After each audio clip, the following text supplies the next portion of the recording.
Oh wow, it's been a while, hasn't it? Even 2 decades later, the original Half-Life 2 continues to impress me with how revolutionary it was in terms of gameplay, physics, and particularly its graphics. It's genuinely hard to believe that this game was released back in 2004. There's a clear reason why, after all these years, no mod has successfully made this game look ultra realistic, or made an attempt but didn't really get the traction it needed.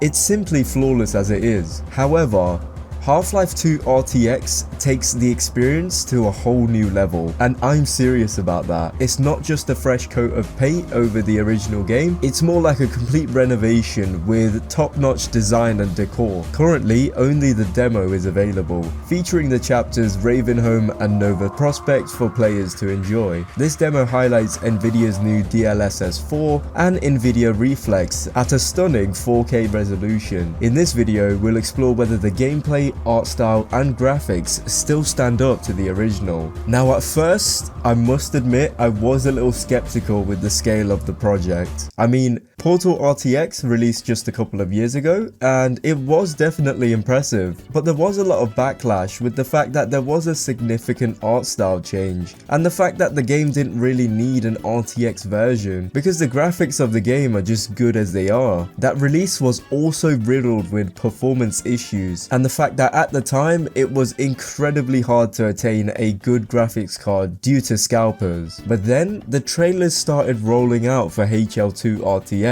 and each and every one got me more and more excited to see my favorite game reimagined for modern hardware. I mean, let's be honest, even a potato can run Half-Life 2 at this point and a majority of Valve's old games. So it's interesting to see the limitations being challenged. The trailer did an amazing job with showing the hard work that the team is putting into this project, and all of my suspicions immediately went away. I was hyped and ready to see this. Suddenly we got a shadow drop of a demo just a couple of days ago, and since I was working from home, I immediately went to download it and play it for myself, after my shift of course. Now do be aware, before you try the game yourself, this is incredibly performance taxing. The recommended specs for this is an RTX 3060 Ti, and that's just for playing it in 1080p at 30 frames per second. So if you have anything below that, yeah, expect a house fire.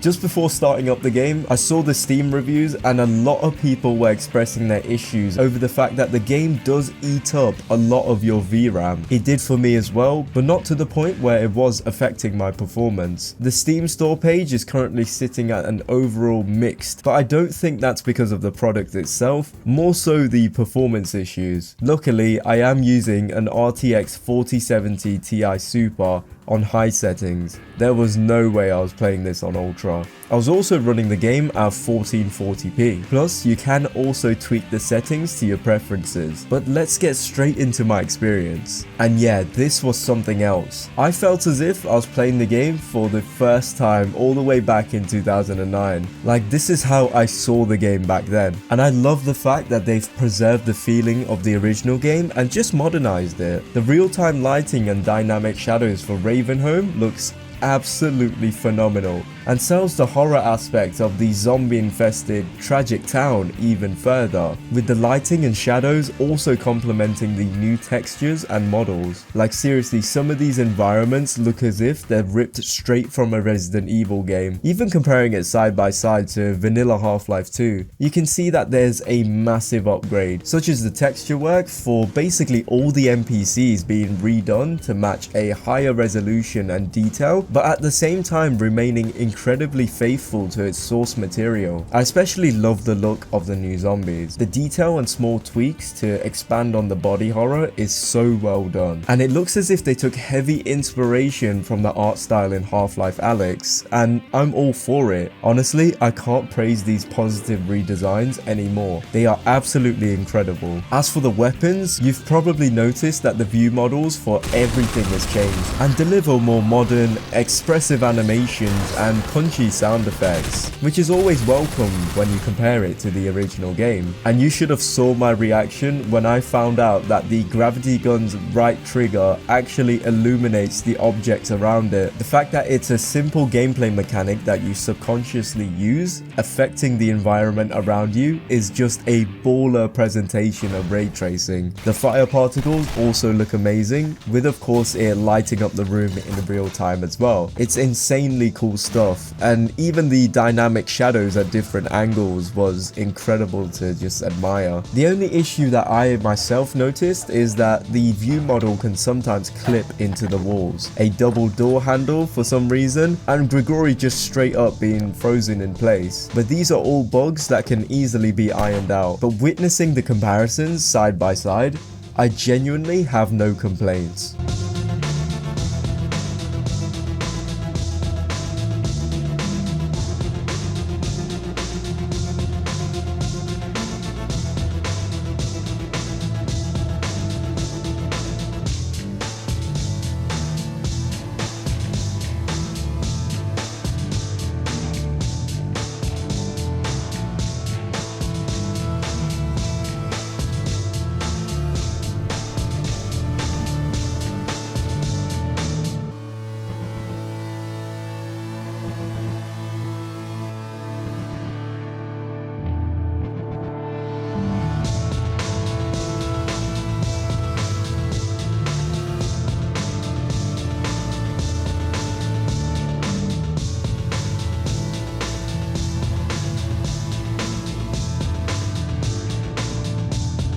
These environments are so immersive that I would stop and stare at the insane level of detail and just admire it for a couple of minutes. Like for example, the texture detail on the prison guards in Nova Prospekt, with their uniforms having more wrinkles and creases. Or once again, that body horror on the zombies. If the original wasn't horrifying enough, this version definitely conveys the fact that the host was suffering. Yeah, stuff like that. And the subtle redesign on the antlions also look amazing as well. Overall, I'm so impressed with my experience so far. These 2 chapters alone took me a total of 2 hours to complete, as I was just admiring the detail and testing out just how far the ray tracing goes. I'm excited to see just how the chapters that take place in the day will work, such as Highway 17 and Water Hazard, since Ravenholm and Nova Prospekt are more dark and grittier chapters that take place with dim lighting, so they definitely are the best chapters to express the full potential of this project. So yeah, that's my final thoughts. Super excited for the full project to release, and I definitely will be making a video on that. Massive well done to Orbifold Studios for the hard work they're putting into this. And for those who have the recommended specs to enjoy it, I recommend you check it out and play it for yourself. Thank you all so much for watching.